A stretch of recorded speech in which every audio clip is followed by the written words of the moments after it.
নমস্কার। কবিতার নাম পড়া ও খেলা। আকাশ বিকাশ দুইটি ভাই, সদাই করে পড়া।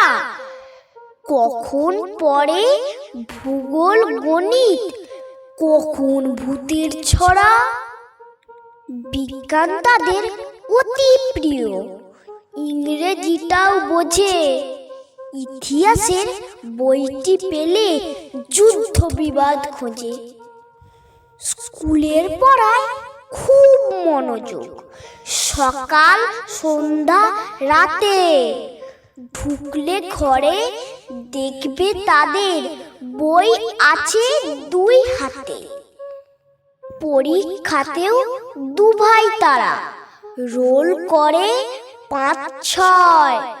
পড়া ছাড়া আর যা কিছু পছন্দ তা নয়। আকাশ খেতে ভালোবাসে, পালং শাক আর পুঁই। বিকাশ খোঁজে ডিম মাংস, চিংড়ি পুঁটি রুই। কিন্তু তাদের খেলাধুলায় একটুও নাই মতি। ভাবনা তাদের খেলা মানে পড়াশোনার ক্ষতি।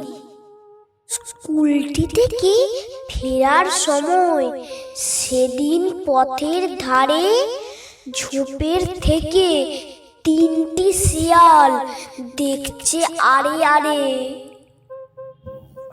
দেখেই তারা ভীষণ ভয়ে করলো দৌড় শুরু। একটু ছুটেই বুক ধড়ফড়, প্রাণটা দুরু দুরু। ছোটাছুটির ধার ধারে না পড়াশোনার ফাঁকে। তাই তো এখন দম হাসপাস মা বাবাকে ডাকে। শরীরটা ঠিক থাকলে তবেই পড়ায় আসে জেদ। শুয়ে বসে দিন কাটালে বাড়বে ভুঁড়ি মেদ। পড়াশোনা খেলাধুলা কেউ ছোট নয় কারো। সুঠাম শরীর চাইলে তবে খেলতে হবে আরো। নমস্কার, আমি সৃজন ঘোড়ই। আর কবিতাতে লিখেছেন কবি স্বপন কুমার মান্না। যদি কবিতাটি ভালো লাগে তাহলে লাইক ও কমেন্ট করে আমাকে আশীর্বাদ করবেন। নমস্কার।